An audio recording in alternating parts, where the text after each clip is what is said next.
former President Jacob Zuma wants Billy Downer to be removed as the main prosecutor in one of the many cases that are levelled against him. For more on this story, let's cross now to my colleague Ayanda Mhlongo, who is following proceedings at the High Court in Pietermaritzburg. A very good afternoon, Ayanda. Just get us up to speed on the latest. Yeah, very good afternoon to Numpun, good afternoon to our viewers as well. Coming back after the break in the morning, where earlier on, starting off these court proceedings, where of course former President Jacob Zuma is seeking leave to appeal the Pietermaritzburg High Court judgment, which dismissed his application to seek the recusal of a state prosecutor in his corruption trial, Advocate Billy Downer.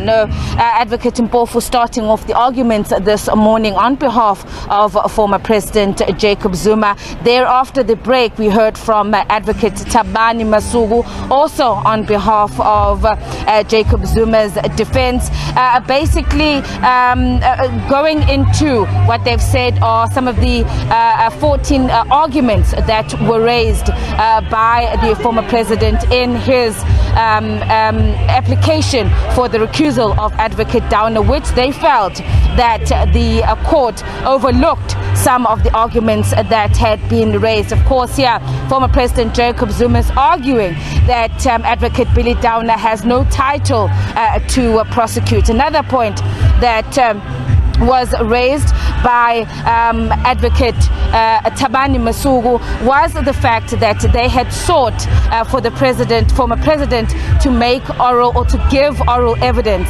and they felt that the court disregarded that request, which would have been important in this application by the former president.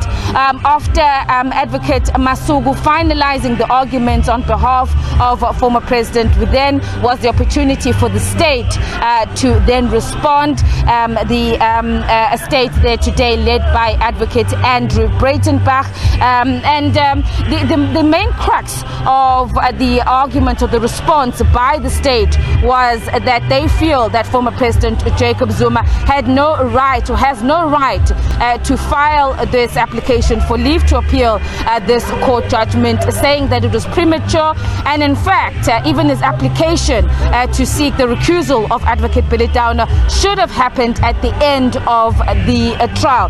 But to get more clarity on what we've heard and the evidence that has been laid and the response by the state, I'm now joined by our legal expert, Mr. Mpumelelo Zigalala. Mr. Zigalala, again, thank you so much for continuing to being with us and basically taking us through the second half now of the arguments that were brought forward by former President Jacob Zuma's defense, Advocate Masuku. Speaking about, let's quickly first start with him, the oral evidence. That initially it said in their application that they'd wanted the former president to make oral evidence in support of his case. Do you think it would have helped? It depends on what you are supposed to was going to say. But just remember, once you've got the main accused into the witness box, there's little that you can prevent in terms of the questions which are going to be asked during cross-examination. Now then the question would be, do you want to come and state your case before the state has presented its case? Let's remember, the onus is on the state to prove beyond reasonable doubt that the person that have got on the witness box is guilty beyond reasonable doubt, meaning that you firstly present whatever that you have to say, and I'm going to dispute those particular points. So I'm not going to raise or point to any factor in which you may have omitted or may have left out. Now the danger with the accused going to the witness box first before the state has presented its case is that you may alert them to certain information which maybe they would have overlooked, certain things that they wouldn't have concentrated on had it been that you would follow the main process which is being followed now. And then the next question would be, what other evidence do you want to bring that you have omitted in your affidavits, for example?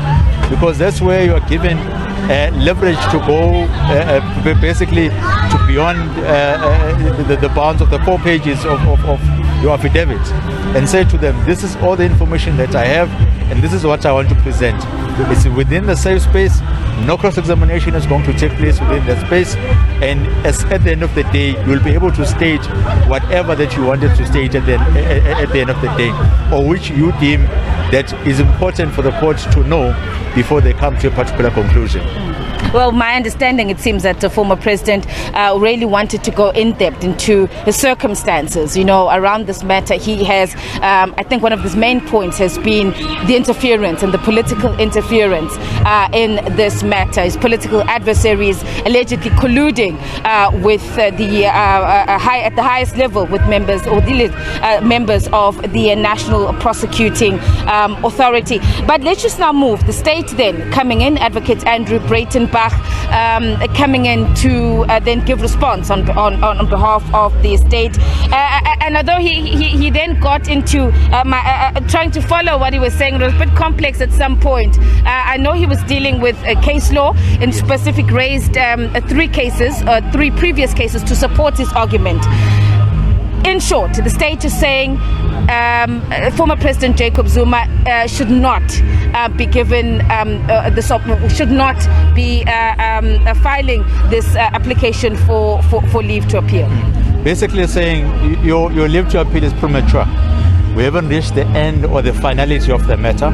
It was only one application in which you had applied for, which is not the main application. So for you to come and say you want to appeal an application, yes, it is important, but not that important than the main trial in which has brought us here.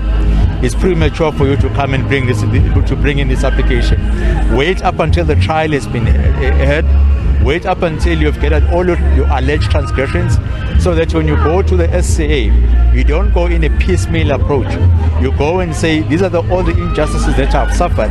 So at the end of the day, I want you, SCA, to come to my rescue when it comes to this particular decision. But let's also remember what the court is alluding to. It says that let's look at the merits of the matter. Let's look at the implications of the results that may come from the SCA. If the former president is successful, do you really want to put him through a trial when at the end of the day his case may be dismissed after the SCA has heard whatever that he wants to bring on to the SCA?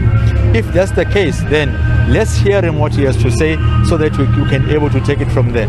What is of most important is that we must give him leverage, we must protect his rights as per section 235 of the Constitution. And if I can't do that as the court, I would have failed in my duties. All right, Mr. Zagalala, we'll leave it there for now. And of course, we will continue as court proceedings are going to continue rather after the break, where evidence or the response by the State Advocate Andrew Breitenbach will continue, and to wrap up his points and response thereafter, Advocate Dalimpofu will then respond to the state. It's not clear at this point, Nompu, whether or not the judge is going to make his decision. Will he grant the former President Jacob Zuma his leave to appeal? But we'll hear what the judge will decide later on in this afternoon. The case will resume at 2 p.m. this afternoon. Nompu? Thanks very much, my colleague there, Ayanda Mhlongo.